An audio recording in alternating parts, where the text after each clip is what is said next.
So hello guys, welcome back to my channel innocent खुशी।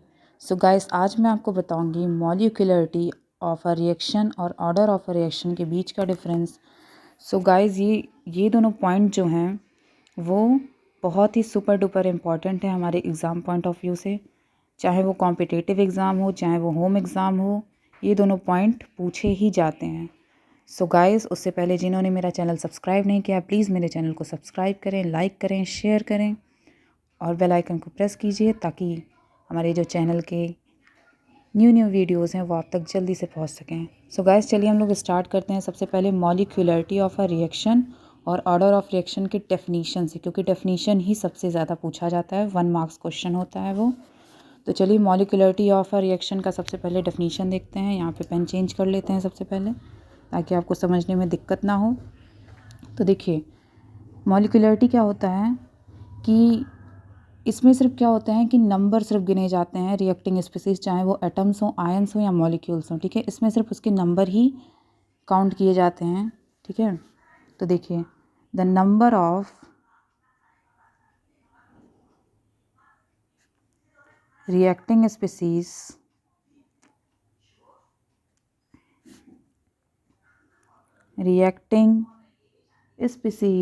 चाहे वो देखिए एटम्स हो, आयंस हो या फिर मॉलिक्यूल्स हो।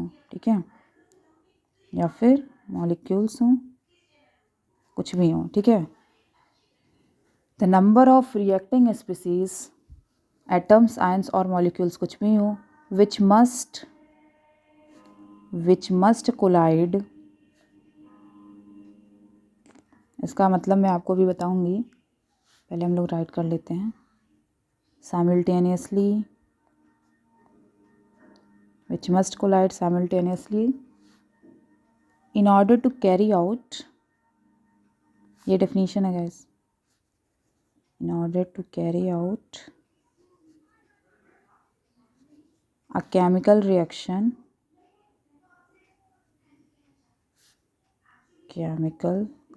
ये रिएक्शन का शॉर्ट है गाइस, आप लोग कंफ्यूज मत होइएगा।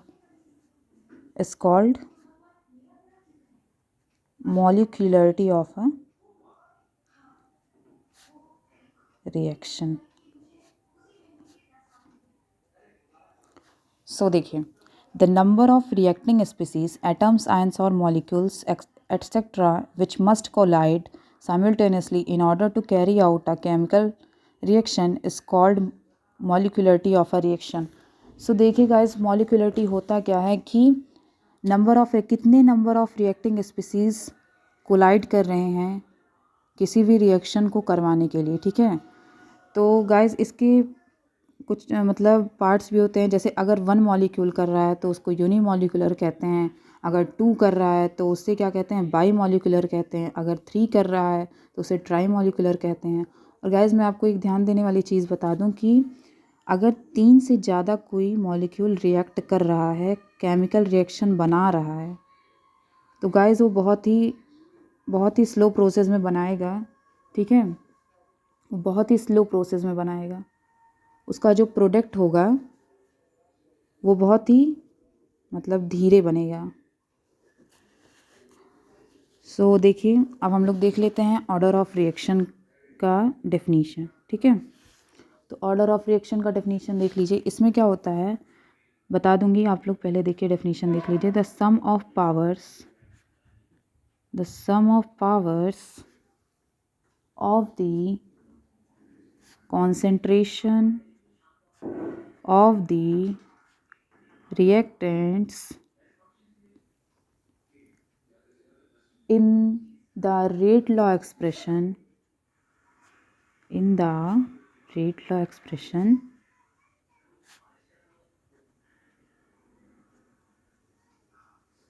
is called order of reaction। ठीक है, सो गाइस देखिए, इसमें क्या होता है कि पावर्स को ऐड किया जाता है। आप लोगों ने पढ़ा होगा रेट लॉ एक्सप्रेशन। ठीक है, तो रेट लॉ एक्सप्रेशन हमारा क्या होता है, आप लोग ने पढ़ा ही होगा रेट लॉ एक्सप्रेशन हम लोग का।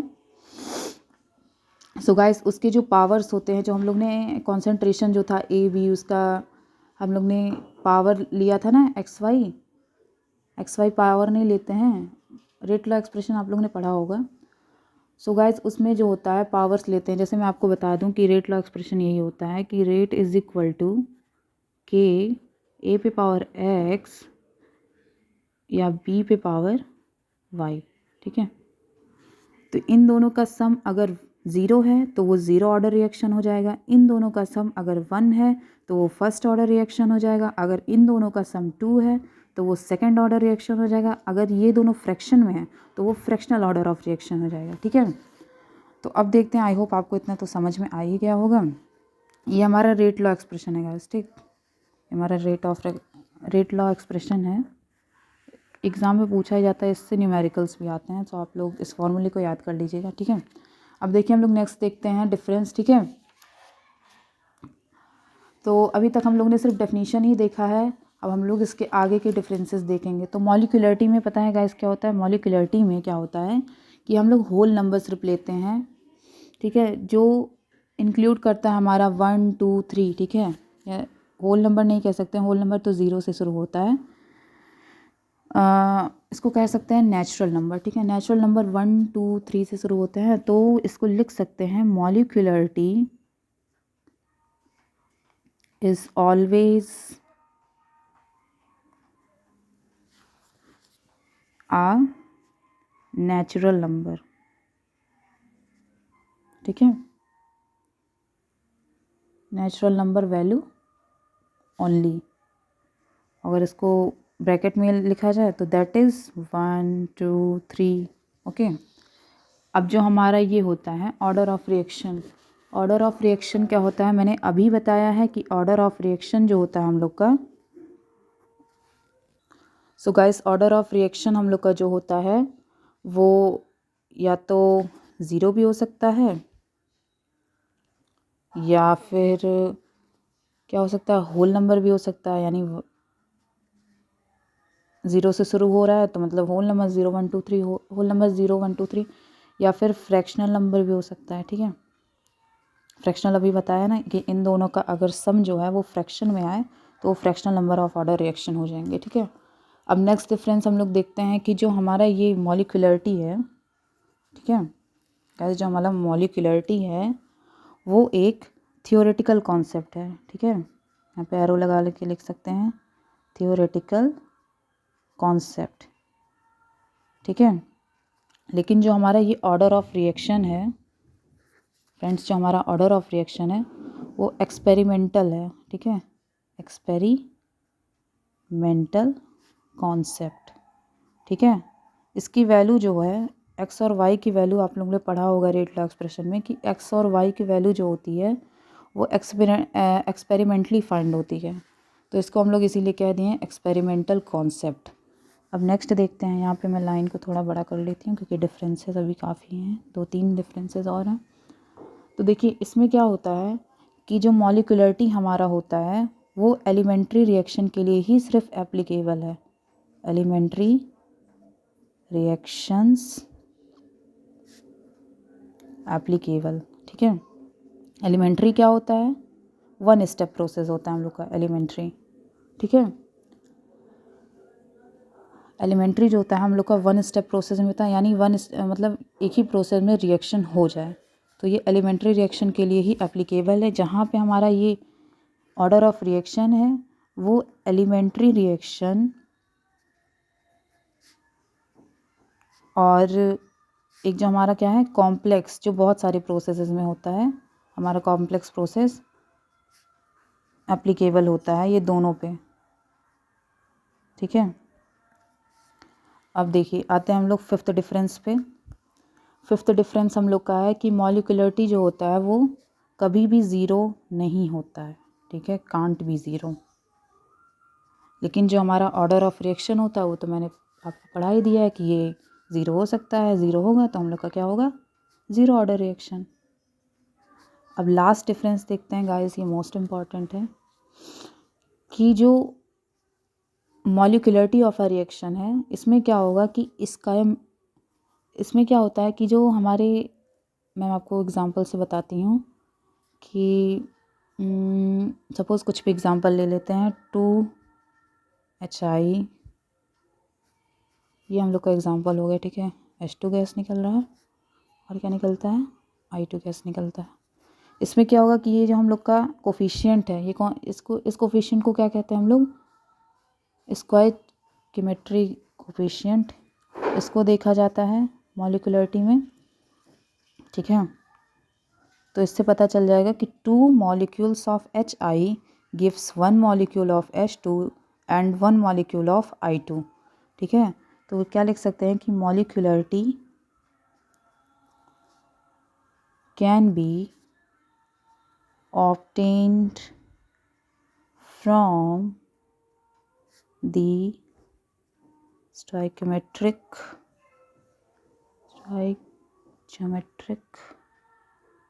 ऐसे यहाँ पे स्पेलिंग देख लीजिए आप लोग, इसमें तो बहुत कन्फ्यूज़न होता है, मुझे भी काफ़ी बार हो जाता है, ठीक है। ये हमारा स्पेलिंग है ऑफ द इक्वेशन या ऑफ द रिएक्शन, कुछ भी लिख सकते हैं, ठीक है।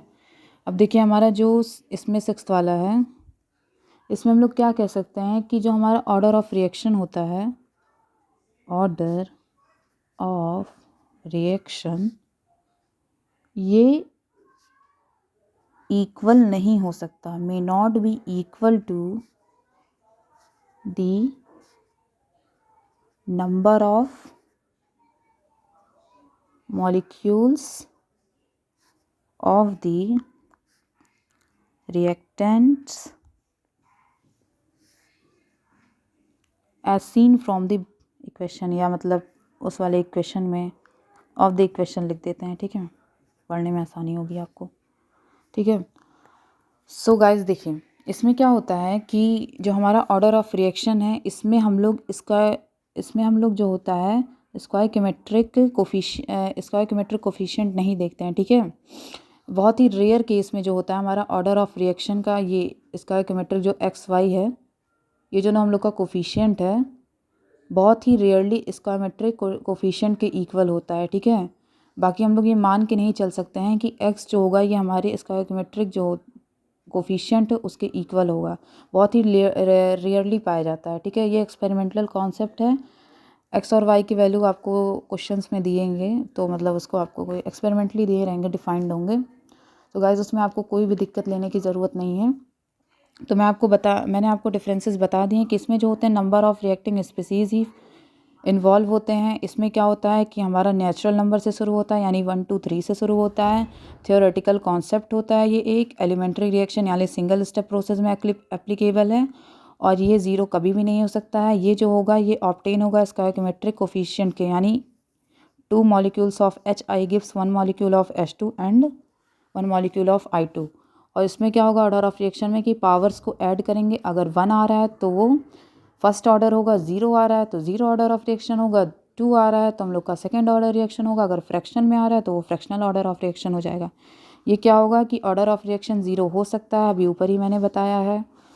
एक्सपेरिमेंटल कॉन्सेप्ट होता है ये, क्योंकि इसकी वैल्यू जो होती है X और Y की वो एक्सपेरिमेंटली फाइंड की जाती है एलिमेंट्री रिएक्शन और कॉम्प्लेक्स रिएक्शन दोनों के लिए, यानी सिंगल स्टेप प्रोसेस और मल्टी प्रोसेस में ये एप्लीकेबल है, और ये 0 हो सकता है। ऑर्डर ऑफ रिएक्शन जो होगा वो कभी भी इक्वल नहीं होगा, किसके, स्टोइकियोमेट्रिक कोफिशिएंट के इक्वल कभी भी नहीं होगा ऑर्डर ऑफ रिएक्शन। इसकी वैल्यू जो है एक्सपेरिमेंटली दी रहती है, ठीक है। बहुत ही रेयर केस में स्टोइकियोमेट्रिक कोफिशिएंट की इक्वल होगी ये X और Y की वैल्यू। सो गाइस इसी में हम लोग देख लेते हैं ऑर्डर ऑफ रिएक्शन के टाइप्स देख लेते हैं, क्योंकि टाइप्स नहीं देखेंगे तो आपको समझ में नहीं आएगा। सो गाइस देखिए यहाँ पे मैंने ऑर्डर ऑफ रिएक्शन के जो टाइप्स हैं वो लिख दिए हैं, 0 order, first order, second order. अगर फ्रैक्शन में आएगा तो वो फ्रैक्शनल ऑर्डर हो जाएगा, मैंने आपको बता ही दिया है। सो गाइस यहाँ पे मैंने यूनिट नहीं लिखा है इन सब का, क्योंकि 5 मार्क्स का क्वेश्चन आता है, तो ये आप इतना लिख दोगे तो काफ़ी आपके लिए, आपको फुल मार्क्स मिलेंगे। यूनिट आप जब क्वेश्चन सॉल्व करते हैं या न्यूमेरिकल सॉल्व करते हैं तो उसमें आपको ये ज़्यादा ज़रूरत होता है, तो उसको मैं नेक्स्ट वीडियो में आपको जब न्यूमेरिकल सॉल्व करवाऊँगी तो फिर आपको बता दूँगी, ठीक है। सो या तो मैं शॉर्ट्स में डाल दूँगी कि 0 ऑर्डर और फर्स्ट ऑर्डर और सेकंड ऑर्डर के यूनिट्स आपको डाल दूँगी, आप लोग देख लीजिएगा। सो गाइज़ ये देख लीजिए, आज का हमारा यही टॉपिक था, मॉलिक्युलरिटी ऑफ अ रिएक्शन और ऑर्डर ऑफ रिएक्शन के बीच का डिफरेंस। आई होप आपको समझ में आया हो, और कोई भी क्वेरी हो तो कमेंट बॉक्स में आप डाल सकते हैं। सो गाइज़ देख लीजिए टेबल, आप स्क्रीनशॉट भी ले सकते हैं।